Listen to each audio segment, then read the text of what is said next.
At the edge of the known world, a mystery.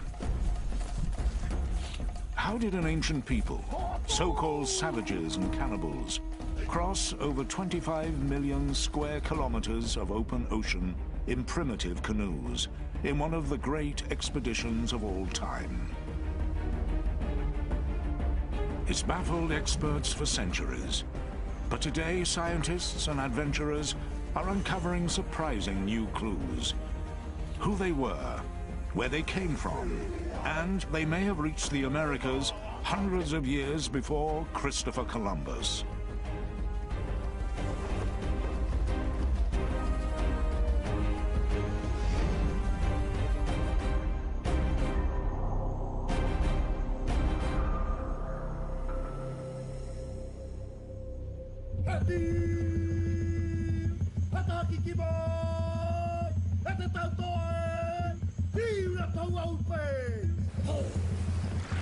A race of explorers.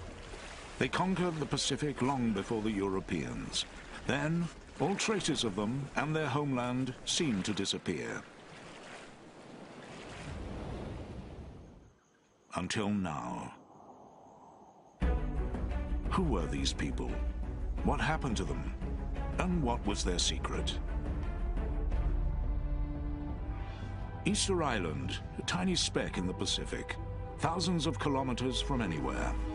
This famed island, known as Rapa Nui, is home to the mysterious statues. But the greatest mystery is the people themselves. How did they get here? Two young researchers are determined to answer that question. We're trying to find answers to a large controversy about where the people on Easter Island originate from. Who were the first people to live here? And how did they locate and settle in one of the most remote places on Earth, over 1,000 years ago?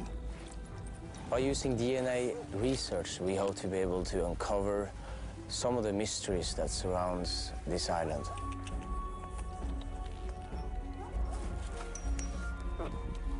We're looking for the oldest people on the island and the most, what they say here, puro, somebody who has a genealogy that is Rapa Nui for many generations back on both sides, mother and father.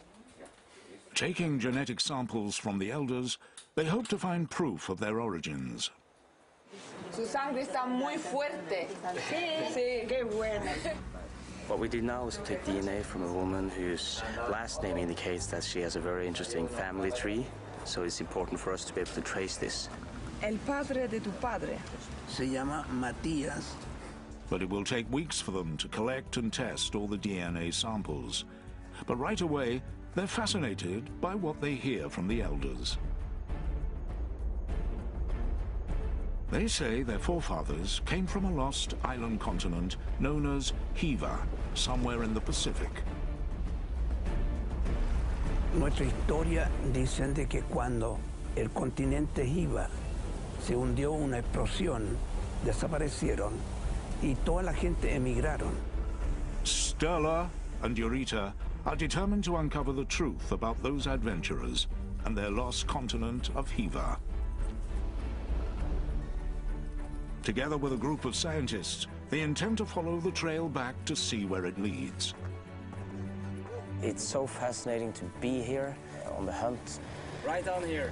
The elders say that this corner of the island is the starting point, where the first inhabitants arrived, led by a ruler called Hotu Matua. We are standing on the beach where legend says that the very first king, Hotu Matua, arrived on the island. And Hotu Matua, he originated from the lost continent, Hiva. As the researchers continue their work, other experts are following the same trail across the Pacific, starting at a set of islands over 3,000 kilometers to the northwest. A remote chain known as the Marquesas, part of the vast territory of Polynesia.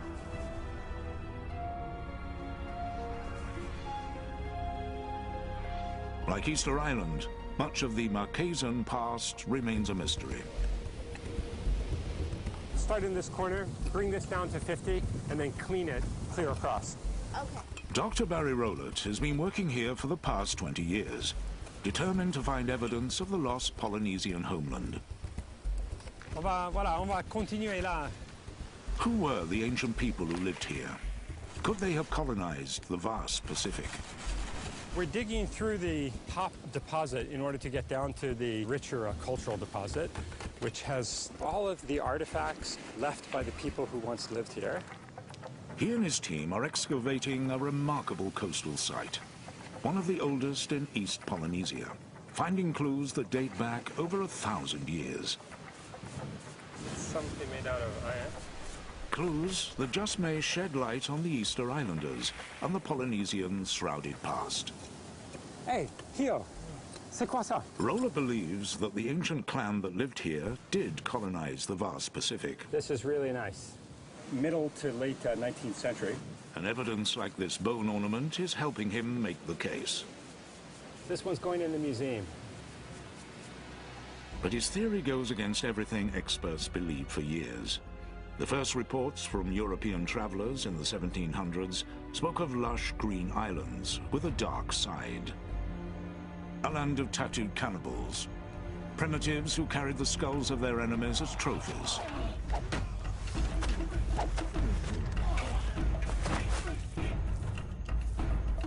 Marquesas was labeled one of the most savage places on Earth. Its people, simple barbarians.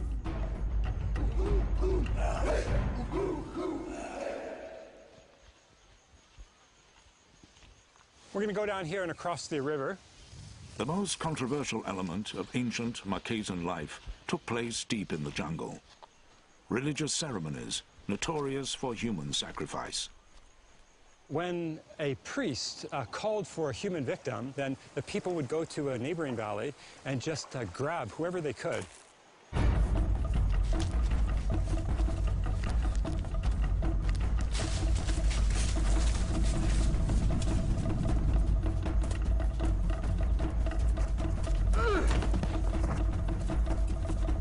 These were offerings, brutal and highly ritualized, known to all the clansmen here.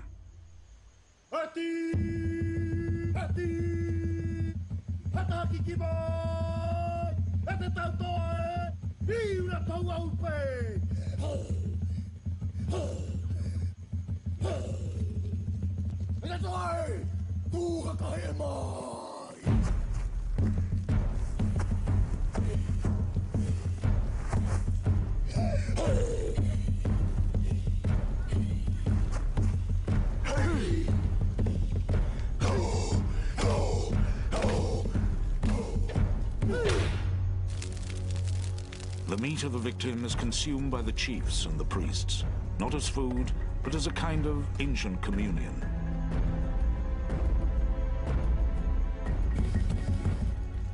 It was not cannibalism to feed the population. It was in a highly ceremonial and religious context.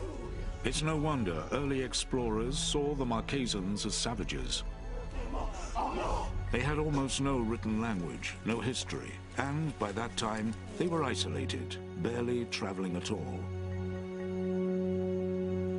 But Dr. Rowlett is finding clues that the Marquesans' ancestors were more sophisticated, more civilized than anyone imagined. We're going to cross the river here. Centuries of thick jungle growth hide the secrets of that civilization. Joseph, on va débrousser un peu?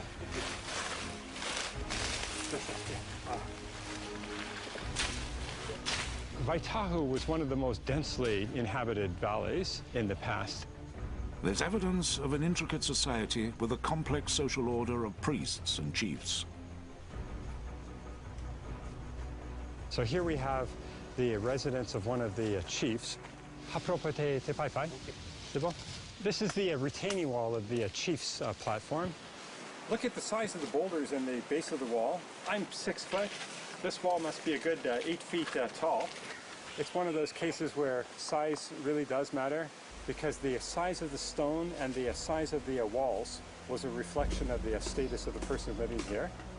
The most powerful chiefs command the construction of massive stone platforms known as pai, foundations for housing and public ceremonies, all part of an elaborate, well-ordered communal structure.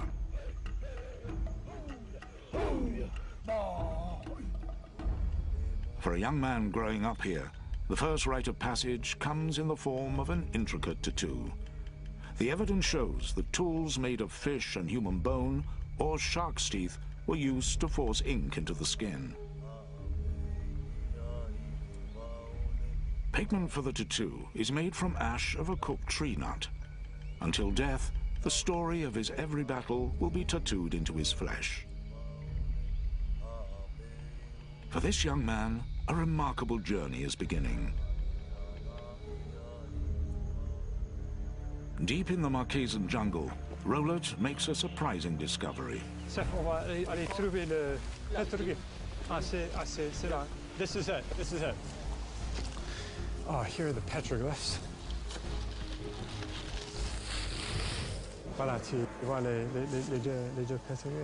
Here in French Polynesia is a startling echo from Easter Island. Petroglyphs and large tikis, like the great statues there. This is one of the few petroglyph sites that we know of in the valley. Tikis and petroglyphs are images that represented deified ancestors.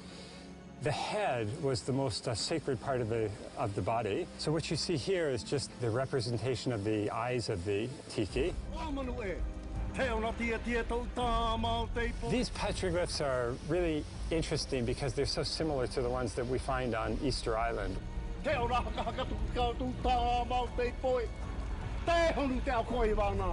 Other than Easter Island, the Marquesas are one of the only few places on Earth where you'll find this kind of giant tiki. It's an intriguing link, the first hint of a Polynesian homeland, but the hunt for proof is just the beginning. Battle of the Pacific sponsors History Defined on National Geographic Channel. On an isolated string of islands in the Pacific, Dr. Barry Rowlett and his team are trying to find evidence to support a controversial theory. We're going to bring all the squares down to 75. For centuries, scientists believed that ancient Polynesians were too primitive to navigate the vast Pacific and colonize other islands.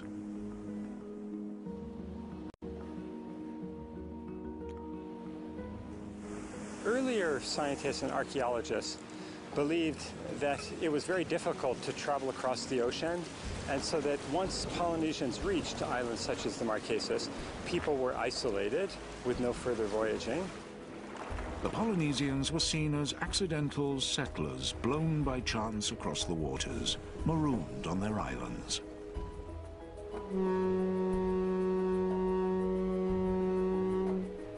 But Rowlett believes they were much more sophisticated. We're going to call this layer C because it's starting to get darker there, we can see already. That they intentionally made long round-trip journeys for trade and colonization. We're looking for archaeological evidence of inter-island voyaging and exchange. It's a fascinating theory, but he needs physical evidence to prove it. Let's see what you got. What do you think about this? This is unusual. It's a marine animal. So far, he hasn't found anything definitive. Only certain artifacts are useful as a window into the past, and Rowlett doesn't have what he needs. Until... Jackpot? Yeah. What do you have?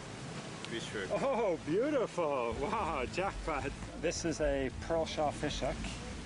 Try to clean it off. It's unusual that we find an unbroken fish hook like this in the excavation. So I'm just recording the location of that fish hook we found. The fish hook is made of pearl shell, and that's their first major clue.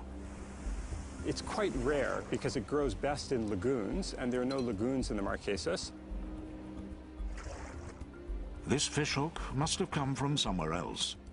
But the closest island with lagoons harboring this kind of pearl shell is over 1,000 kilometers away, in the Tuamotu island chain. How could shells from that far away have made it here? We think it's quite possible that the larger pieces of pearl shell that we find here in the site actually are coming from the Tuamotus and may have been exchanged between archipelagos. It's a good start, but he can't prove the inter-island trade. And with the ancient vessels long gone, evidence is hard to come by. Because the wooden canoes that Polynesians used are not preserved in the archaeological record, then we have to look for other evidence if we want to study inter-island exchange and voyaging. As the dig continues, another find takes them one step closer. A kind of ancient blade, a cutting tool known as an adze. It was the most important tool in ancient Polynesia.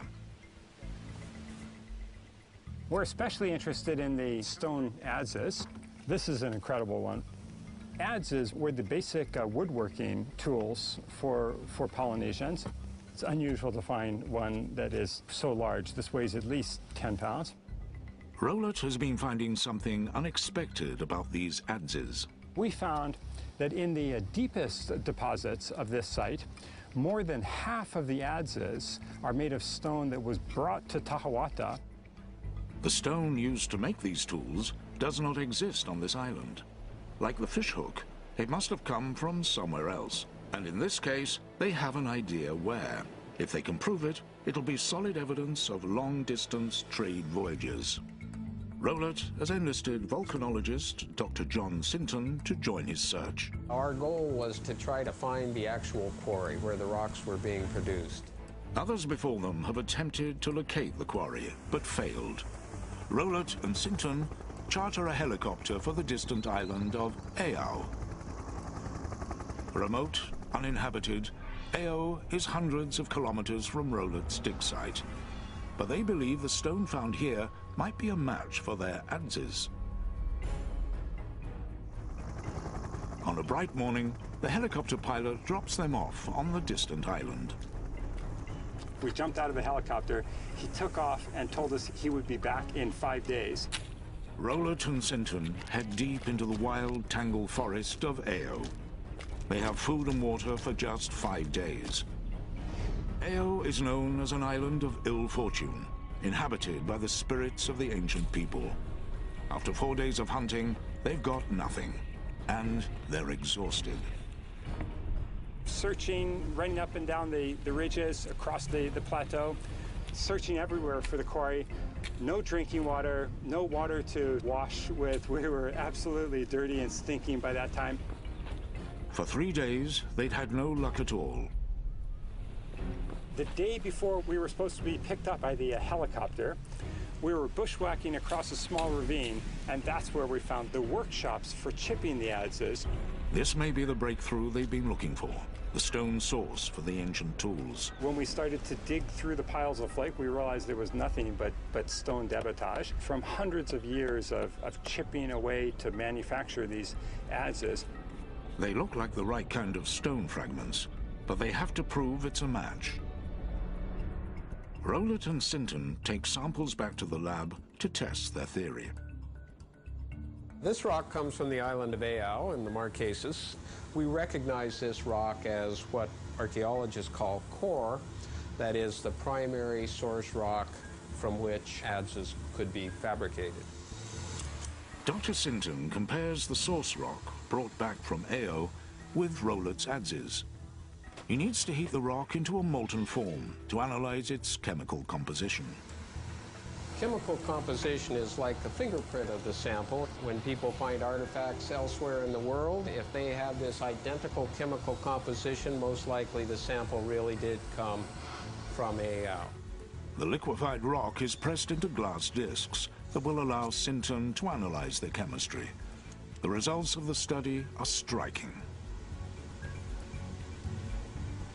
The raw material at the quarry is identical in chemistry to these artifacts that are found all over the island.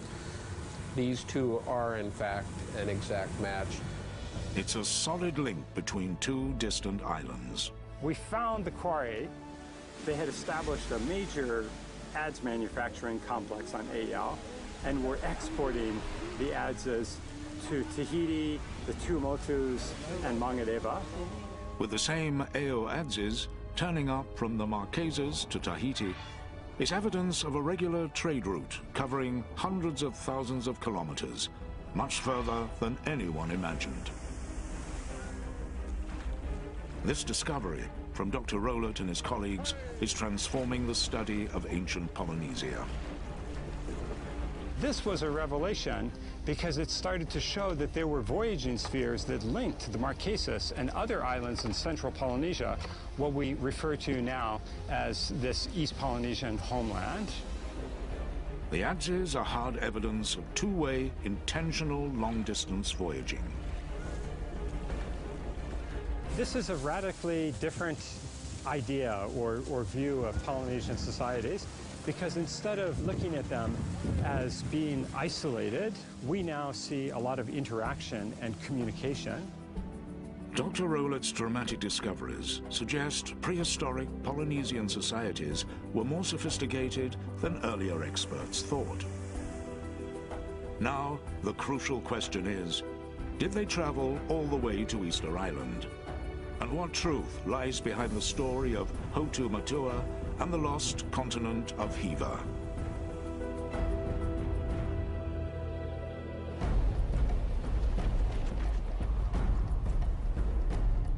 On Easter Island, the elders are positive their forefathers came from an ancient homeland called Hiva. To them, the facts are clear. Hiva is described as a land of green and jagged cliffs, ruled by tattooed warriors and fierce clans. Conflicts erupt, and rival clans go to war.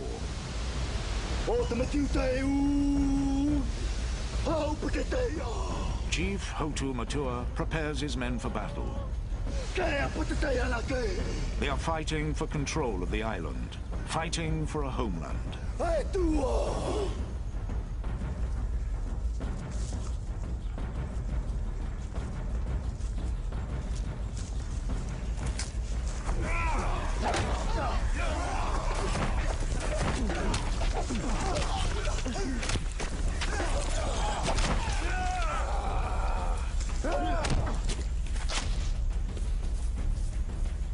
Chief Hotu Matua and his men lose a decisive battle. Defeated, they must flee.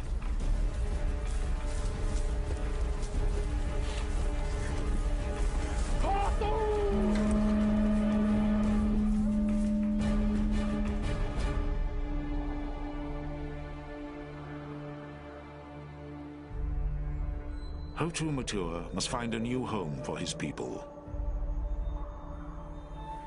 The high priest dreams of a faraway island to the east, in the direction of the rising sun. Hotu Matua knows they must leave the island before more of his men are killed. He commands scouts to search for the island in the priest's dream.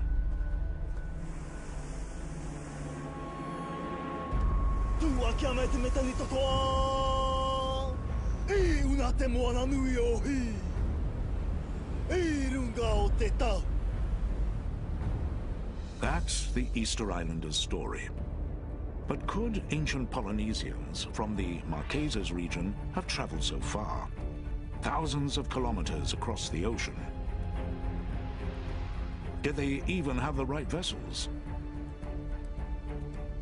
That's the huge question boat restoration expert Bono Louis is wrestling with. On a conçu cette pirogue-là, on a fait des recherches. C'est une pirogue de guerre.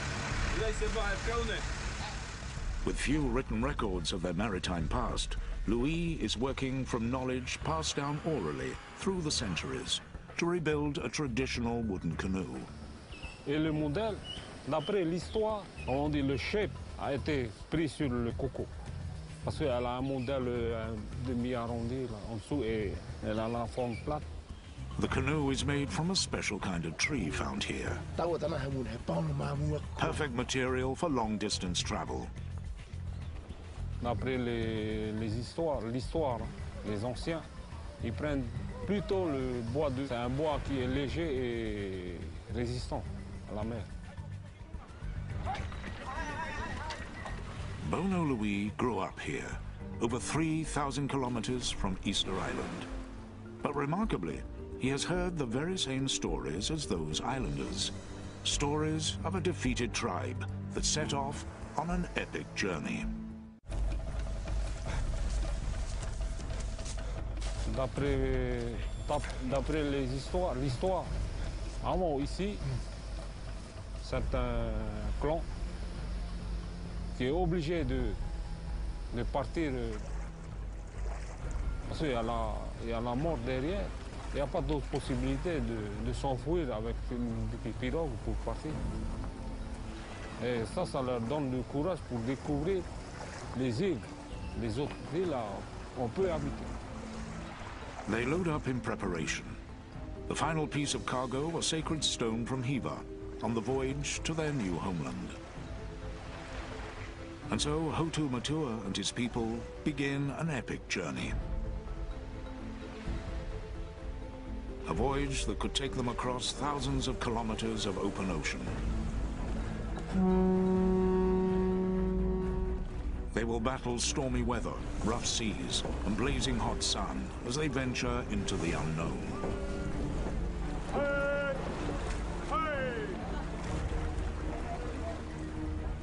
The canoe will be their home for many weeks, but with no land en route, food and fresh water will be scarce. S'il n'y a pas assez de nourriture, donc il y a ce donc. Et s'il n'y a pas de pluie, il y a danger. All they have are a few coconuts and whatever fish they can catch. Ils pêchent souvent des requins. Comme c'est un poisson qui est très dangereux. Danger is all around, and the distant hope of a homeland far off on the horizon. This is the islander's story. For Bono Louis, one key fact is about to check out. Setting sail, he and his team soon find out that these ancient-style canoes really are seaworthy. Bono Louis also knows one more crucial piece of information, that the island he's sailing from goes by the ancient name of Hiva Ua. In fact, according to an ancient map, a 300-year-old document from a Tahitan high priest, many of the islands in this region originally went by the name of Hiva. The name from the Easter Islanders' stories. It's the present-day location of the Marquesas, a remarkable link to the legend. After centuries, could they have found the mythical missing continent?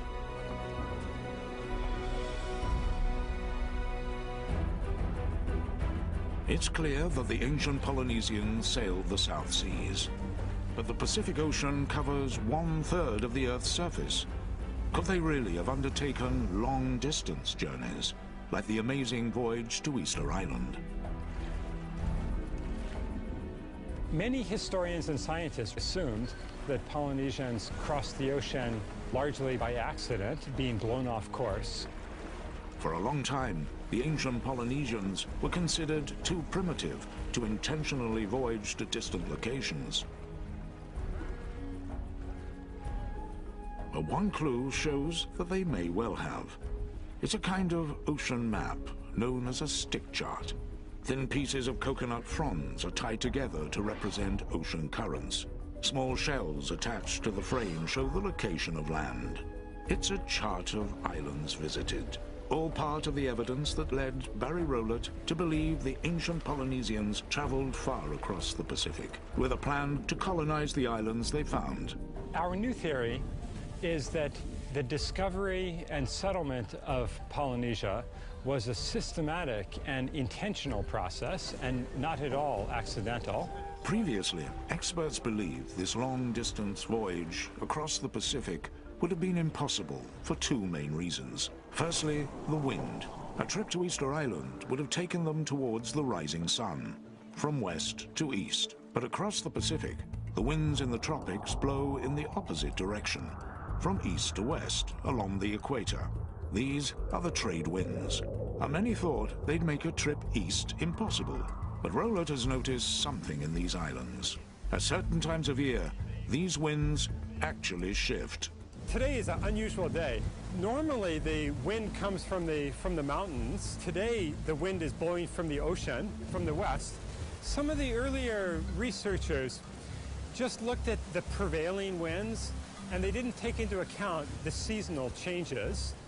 These changing winds are called the westerlies. Any ancient sailor would have known about them.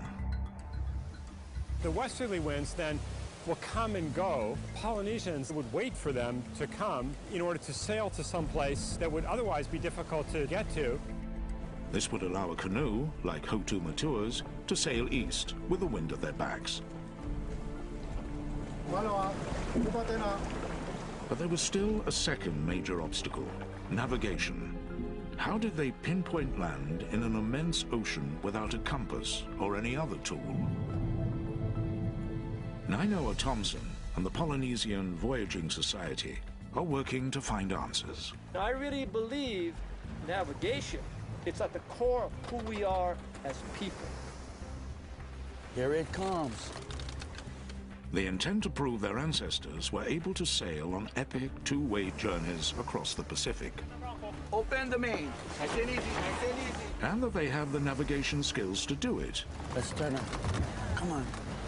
Thompson is a master navigator. And then we're going to start to uni the canoe that way. He trained with one of the few people on Earth who knew the secrets of how the ancients once steered by the stars. Micronesian navigator Mau Pialu learned this craft through oral traditions, passed down from generation to generation, over 3,000 years. Everything you see on this canoe that we do today, fundamentally, it all came from Mau. How did the ancients find their way across the vast Pacific? And in a culture with no writing, how were routes and directions passed on?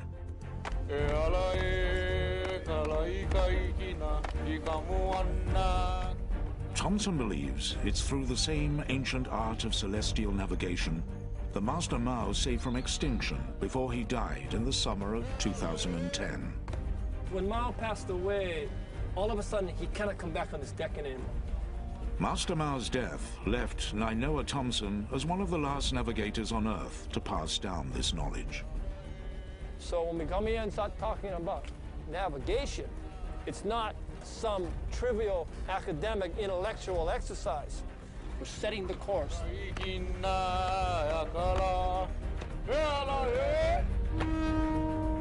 Now Nainoa Thompson just needs to prove that this ancient knowledge would have allowed their ancestors to cross thousands of kilometers of open water to find their way to Easter Island. In the middle of the Pacific, the Polynesian Voyaging Society is trying to demonstrate that their ancestors could navigate vast stretches of open ocean long before the compass was even invented. Well, I'm going to get the sails up. No, pull them straight, pull them straight. Thompson's goal is to show that even a crew of young explorers with no modern instruments can find their way using his ancient knowledge. We're going to hold a course towards Tahiti, so for the first part of the night, and then we'll hold a course back to Hawaii. So it'll be like we're going to Tahiti in the minds of these students, and then it'll be like coming home once we turn around. Their main tools come out at night. Like his ancestors, Nainoa has memorized a detailed map of the stars. But can he use this map to find his way across immense stretches of open ocean? The traditional star compass is very old. It's, as far as we know, it's probably 3,000 years old, and it's not magnetic. It's not in a little box. It comes from the heavens. It comes from nature, and it's defined by rising and setting stars that come out of the ocean and go in the ocean every night. Nighttime is interesting because it's a time when it's the best time and it's a time when it's the worst. When there are a night like tonight where there's so many clear stars, we have hundreds of opportunities to keep a very accurate course. Rising and setting points of the stars provide direction. So what direction are we heading? Southeast, west. The night sky is like a dome that encloses the Earth in space. The dome revolves around the Earth on its axis. The canoe is at the center of the dome, fixed, with the world and the stars shifting in front of them. A perspective that would inspire the inventors of today's GPS. We use about 220 stars by name. So basically, 220 stars positioned in rise in the east and 220 in the west. But several hours into the night, Thomson is concerned. They've gone off course. He spots a telltale sign. If you look at Kamakau Nui Maui, yeah, you look at the head, the 3 stars in the head, and generally, they make a vertical line towards south. Kamakau Nui Maui is the Polynesian name for Scorpio. For thousands of years, ancient navigators have used this constellation as a heading towards south. When the Scorpion transits and those stars are vertical, then the Scorpion becomes you're heading towards Tahiti. So we gotta go more to the east. So let's go open the back sail. We open the back sail to actually help steer us towards farther into the wind. So in this particular course, it will take us more into the east. So we want to head to Tahiti about 25 degrees. The crew hopes that they've made the right choice. Once you make a decision, you kind of go back later and change it. You know, it's done. And you got to go to the next decision, the next sunrise, the next sunset. This trip is just part of a much larger voyage Nainoa Thomson undertook not long ago. Using these 3,000-year-old techniques, he wanted to see if he could sail the canoe from the Marquesas to Easter Island with only ancient navigation, no modern tools. He and his team found their way and completed the entire trip in just over 6 weeks.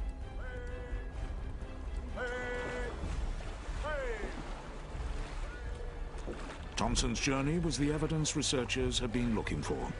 The proof that Hotu Matua could well have traveled from Hiva to Easter Island. That his journey may well have been much more than just a legend. I cannot honestly say that Hotu Matua was with us the whole way. He was navigating us the whole way. But I do know that for us, he was constantly on our mind. His essence, you know, what he had accomplished, what he stood for, was certainly something that strengthened us as sailors on this voyage and gave us a sense of much more privilege to be there. My ancestors were exploring this ocean world, crossing much more miles and millions of square miles of ocean than anybody other culture in the world. So we are relearning how intelligent, how strong, how courageous, and how capable our ancestors were. And that sense of pride in who we were give us a sense of pride in who we are today. The discovery of Easter Island by ancient Polynesians is one of the great feats of exploration in human history. But some scientists now believe that it may have been just the beginning. Is it possible these ancient Polynesians came to the Americas hundreds of years before Columbus? On the hunt to retrace the voyages of the first Polynesians, the pieces are beginning to come together. These ancient travelers did have the tools and the knowledge to colonize the Pacific. But is there evidence to show they went all the way to Easter Island and beyond? The one real proof will be the blood of the Easter Islanders themselves. Back on Easter Island, the DNA research is just coming in, the final piece of the puzzle. We've managed to get 21 blood samples here on Easter Island from elders, so it'll be extremely exciting to see how they turn out. Their goal is to determine where the people of Easter Island originated from and how far their ancestors might have voyaged. The work is underway at a lab in Norway. Contrary to what a lot of historians and scientists have written about the Easter Islanders, they themselves think that they came from an ancient homeland called Hiva. And that's what we're trying to find out more about with our DNA work. When the results come back, Sturla is thrilled. Our work actually can confirm that the ancient Polynesians came from a Central East Polynesian homeland. This is the proof they've been looking for. The Easter Islanders did come from Polynesia. Hoto Matua, or one of his countrymen, did make the long voyage across the ocean. It's what many have suspected, but it's never been proved until now. The genetic results have one extra surprise. All the samples that we tested, two were really interesting and surprising to us. These two have some South American DNA deep inside their genetic history. And that may point to even further voyages. The DNA results suggest that Polynesians traveled to South America hundreds of years before Christopher Columbus. It's an amazing theory that Polynesians beat Columbus to the New World by centuries. Hey! Hey! But can science prove it? Back on the Marquesas, Barry Rowlett has stumbled on one surprising bit of evidence: the humble sweet potato. The sweet potato gives clues to understanding the extent of Polynesian voyaging. Today, it's found all over Polynesia, but it's not a native plant.